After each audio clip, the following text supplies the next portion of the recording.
Hello everybody, welcome to StraightA, Dawson here, back with another video here today, this time recapping the conference round early, and I usually do my schedules on Monday through Sunday, and I usually start the week by doing a recap video, but I decided to go ahead and just do it because I am lively. I watched the games, fresh off of it. It's only 2 games to cover, and I have it all fresh in my mind. Don't have to recap it, don't have to watch a whole lot of the, highlight videos or go over the stats a whole lot. I watched the games, so very front to back. So I feel pretty dang good about this week, and I have a lot to say about it. So we're gonna start it off or end this week by recapping and go ahead and get the video out a little bit early. Plus, earlier today, I will say I was feeling sick as hell.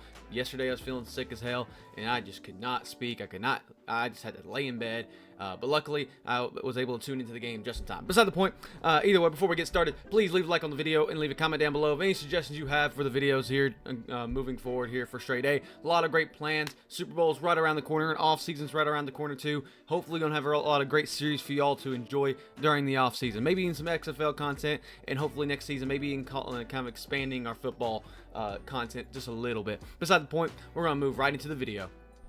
The first game, of course, here today are the Kansas City Chiefs going to Baltimore and winning I don't want to say handily, but the Chiefs played so much better than the Ravens. I mean, it was hard to watch. It was gritty, but it never felt like the Ravens had any momentum this whole game. It was obviously a 1-score game, but I kind of described it as really wasn't that close once the first quarter kind of came to an end. It felt like the Chiefs just handled the ball all the way there. Either way, it was cool. It's exciting. I'm not gonna bash the Chiefs because here's the deal of it all. All of us wanted to see Ravens Lions, and that's not what we're getting. But it's for the fact that as much as I am a Broncos fan, I have to give the Kansas City Chiefs a little bit of respect. I'm more mad about the kind of not the predictability, because I don't think anybody really predicted the Chiefs to win. I think that everybody just wanted the Chiefs to lose type deal. So maybe it's wishful thinking type deal. But the Chiefs play excellent ball, and they have really recovered well this season. And as much hate as I give them, Patrick Mahomes is still one of the greatest quarterbacks. Travis Kelce has upped his game in the playoffs every single season. It feels like Rashee Rice is still very relevant. Isaiah Pacheco is showing how good of a running back he is. The defense, probably the best the Chiefs have had in the most recent years, and they're going to the Super Bowl for what now, 3 out of the last 4 years or something like that. The only Rams Bengals is the only recent Super Bowl they haven't been in. 4 out of the last 5 actually, right? Because of the 49ers. They faced 49ers before. They faced off against the Buccaneers. They faced off against the Eagles, and they now are going to face off against the Niners again. It's boring. Don't get me wrong. It's Chiefs 49ers. We've seen it, but in one way or another, we haven't really. As much as I hate the 49ers too, these are 2 teams I don't want to see in the Super Bowl, but they have excellent stories, and honestly, the 49ers have some great players. The Chiefs are kind of having this little weird story of are they good? Are they good enough to actually win it all again? And, I got this whole Taylor Swift narrative. It's insane. And I do have my problems with the narrative that's being written, but I will be honest with you, this is not the worst Super Bowl matchup I think that we could have gotten. I think easily the worst one would be Ravens 49ers. The reason I'm going to do this, I'm saying that, is purely because all the speculation between the Super Bowl logo theory.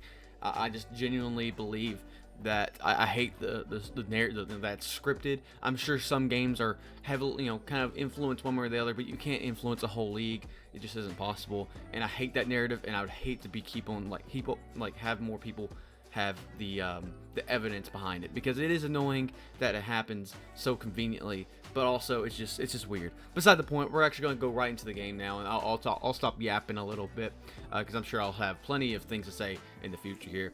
If looking on both the passing sides here, it doesn't look like it does not look like it was very competitive comparatively. Lamar Jackson did have some deep throws, 272 yards compared to Patrick Mahomes' 241. Patrick Mahomes just played smart, I don't know how to really tell you otherwise. He's 30 for 39, 241 yards. Just one of the most conservative games I've seen him play, even though he just seemed shifty. He just seemed good. But Lamar Jackson had to hurl it down a lot. It doesn't have the accuracy long range to do that.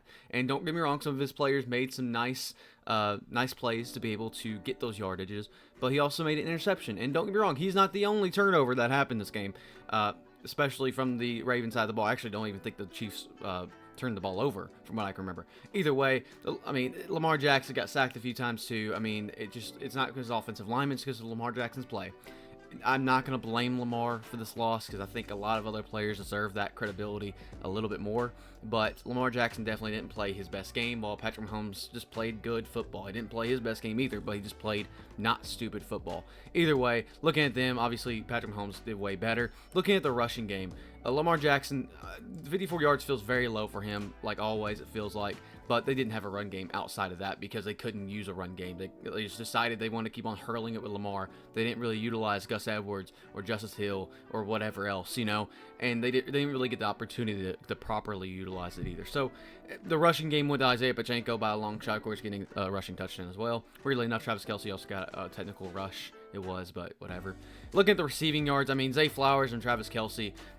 Zay Flowers, listen, a lot of people are getting mad at him because of a play that could have changed the game. 100% yes. He would have made a play there. They would have won, or they would have at least put in a shot to win. It's not on Zay Flowers. Look, he was probably the only player out there doing almost everything right. Yes, did he mess up? Absolutely. How young is Zay Flowers, bro? I just don't think the hate for Zay Flowers is necessary.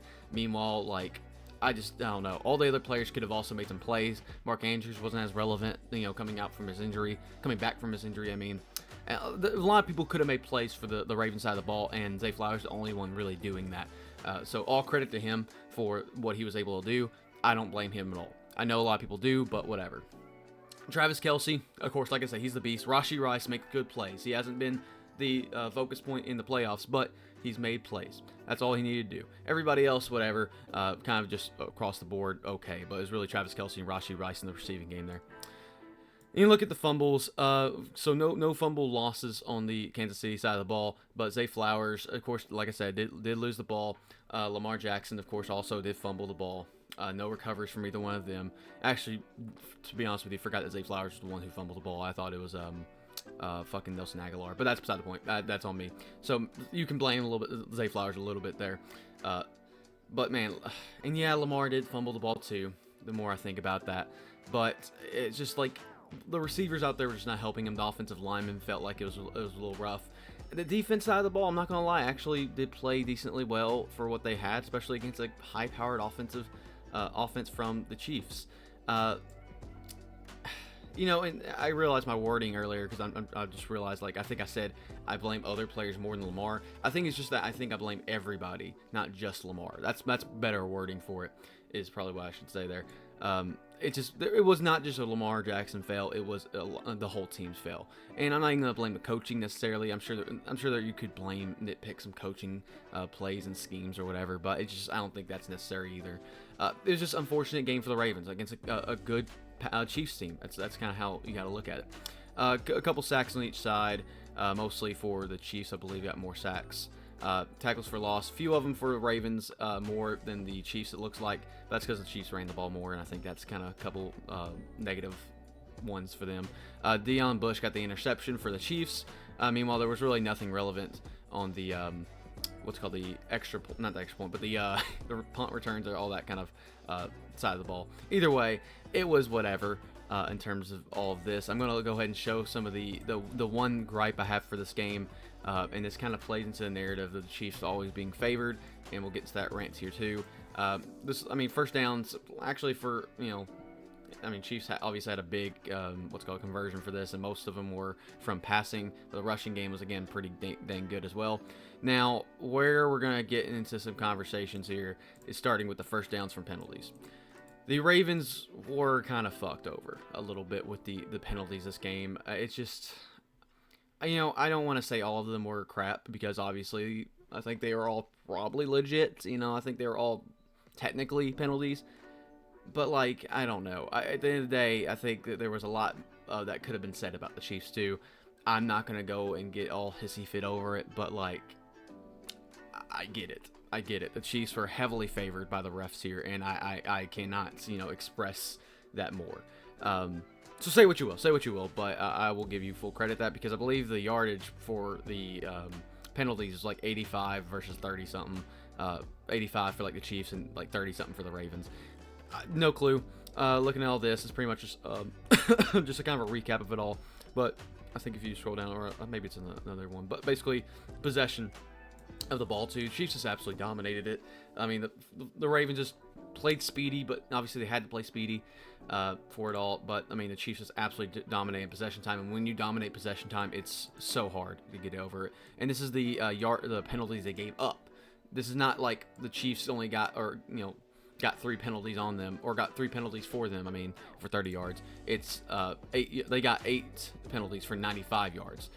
So again, you look at this, and that's a big discrepancy. Did the Ravens all play clean football? Absolutely not. But that's a big discrepancy to me.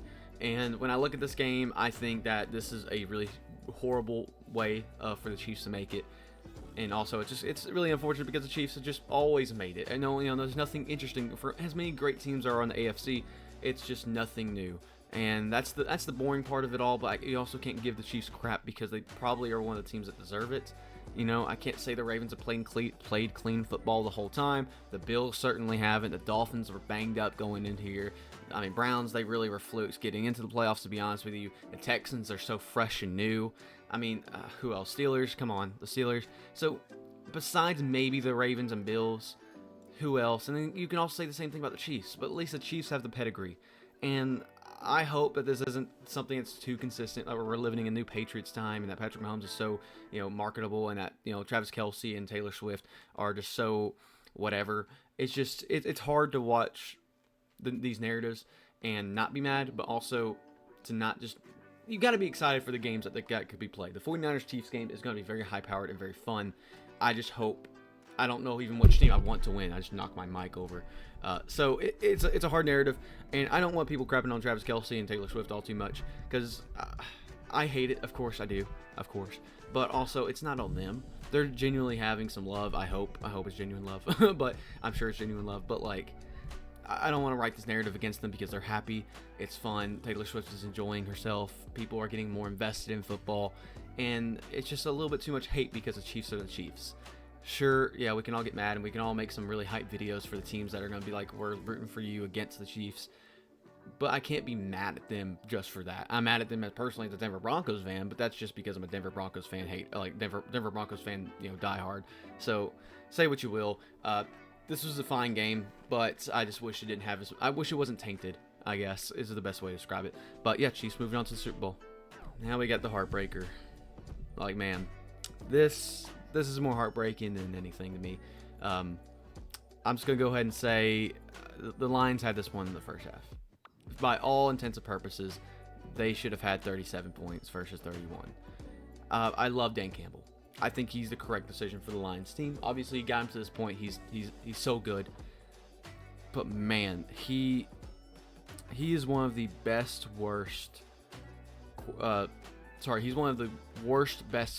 coaches, I think, for these big games. A lot of people are going to blame certain players or whatever. This was a Dan Campbell loss right here. Sure, the Lions players could have played better in the second half, 100%. Not going to say that at all. But this was a Dan Campbell masterpiece of a failure, I think. They had 2 possibilities where it was like 4th and short. They decided to throw the ball both times, I believe. They didn't convert the 4th down. And they were in field goal range. They could have gotten 3 points and tied, I think 3 points, and they could have extended their lead back to 17, and then another 3 points would have tied the game or something. And that would have been all the difference. That would have been the whole difference, because then they'd be playing for elite. That last touchdown they got would have been them milking out the clock to hopefully get a touchdown, 4th and 2. That would have been awesome. Obviously, they had to go for that one, but there was just so many, I think, bad plays. I think they, this is actually, and here's the duality of it all. I saw a comment, or not comment, but I was going through the feeds of Twitter or X or whatever it is, and I saw somebody say Dan Campbell's the Brett Favre of coaching. And that's a perfect statement, because Brett Favre is one of the best players of all time. I'm not going to even doubt that. But he had some of the worst failures, too. Some of the worst plays. And that's kind of how I see Dan Campbell right now. He's a great player who's going to be able to get this Lions team feisty. But you can also tell he's not refined yet. I think he's a generational head coach who's not there yet. And I hope that the Lions can compete in their division. I hope they can continue the success. But I think this game was lost by Dan Campbell, period. 49ers also played some very good ball. Christian McCaffrey did amazing. Brock Purdy was able to rally back. I mean, Brandon Ayuk made some awesome plays. Debo was out there doing some great stuff. It's hard to lose It's hard to lose that kind of lead. But if you're going to lose a lead, it's probably going to a masterclass roster of the 49ers. I'm not gonna lie to you. It was a tough game. It's just the fact that the Lions were actually showing they were gonna win, and then lost it. That's the hard part for the Lions here. I'm not gonna go too much more into it. But yeah, no, it's unfortunate. Everybody wanted to see the Lions, but I think we all also kind of knew that the Lions weren't gonna do it.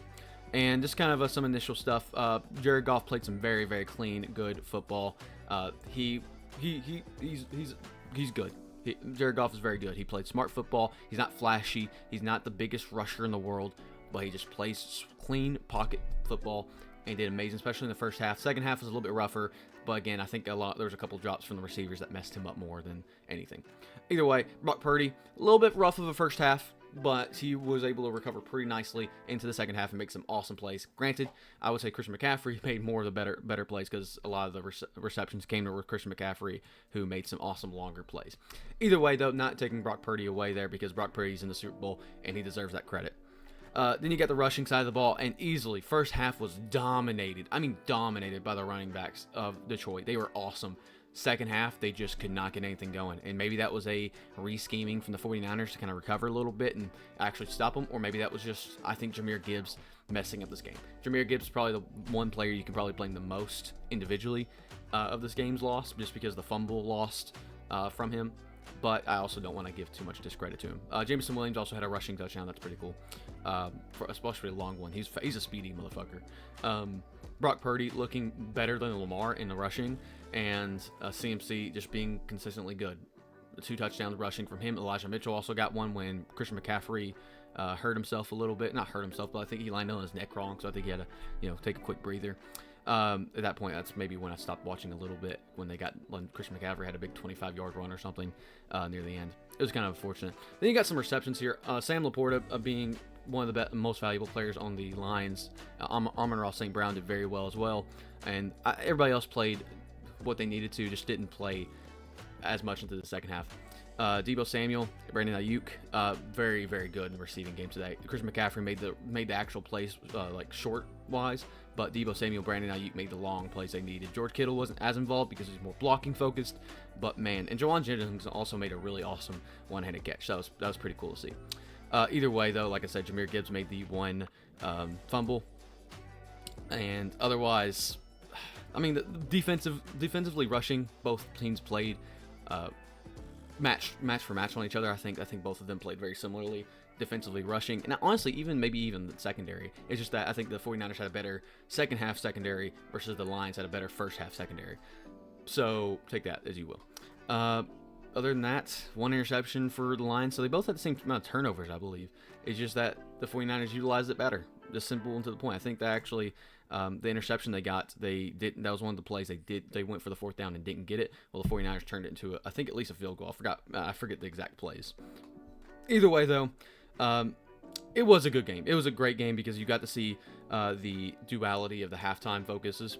Lions dominating the first half, while the 49ers were rallying behind a second half. So, I mean, take that as you will. Team stats wise, I actually don't even know the time of possession here, but it was dang close. There's no clear winner in that case. Obviously, the 49ers have an edge, which ended up winning them the game, but yeah, they both had the same amount of turnovers. Let's see the penalties. I actually didn't think it was a very clean game. I did like that. There was also another reason for a great game. There was very few penalties. I think a better game kind of focuses on few penalties, and that was pretty good, pretty clean. Otherwise, it's kind of all written in the books. Brock Purdy, Mr. Irrelevant versus Patrick Mahomes. Will the 49ers get their comeuppance on the Chiefs? Who knows? You're going to have to come watch us in the Super Bowl predictions. We'll have a bunch of kind of topics for that game here. Yeah, no, it's gonna be fun times. I actually do have to record quite a bit because I will be going to the Super Bowl this year. Very, very luckily enough for me. So I will have a week of videos recorded ahead of time because I will be there. I don't know if I'll get to record very much when I'm there, or if at all, or it'll just be on my iPhone. So I may include some snippets here and there. But there may be one video that's recorded while I'm there with someone else using my recording software and stuff like that. But we'll see. Either way, I'm excited. Leading up to this, we have a lot of other videos coming out and a lot of series going to start up probably in the off season. And NFL Imperialism should be out here soon, as well as I'm hopefully speed running the next one so I can get that out while I'm gone. so y'all can kind of have a nice little double heading of NFL imperialisms. Though I have to get the emulator all focused up and working, because that's the hard part. I'm getting a new emulator for it because it's now in the new generation. I can't use the PCSX2 or something for the new one unless I want worse graphics. Which whatever, because I'm making a new Madden rule for, like, basically once the new generation comes out, I stay with the old generation for one, just because the newer games had the Steam version go down early. So I thought, okay, we'll just kind of use it as a staircase model anyway. Either way though, guys, I hope you enjoyed the video, enjoyed my rambling a little bit. This nice little video I just want to get out here tonight before the end of the week. That way you can enjoy it on Monday early anyway if you want to. Thank you guys for watching. StraightA out.